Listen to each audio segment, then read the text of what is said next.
Let's make grilled cheese. Start by Whoa, that looks really good. Let's try it ourselves. So first we're gonna get 2 pieces of bread, butter a pan. Now when that's done, grab your cheese. Now form the grilled cheese.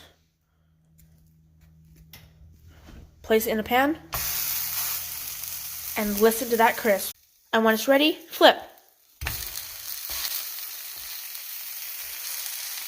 Now once it's done, cut it and taste. That's good. Now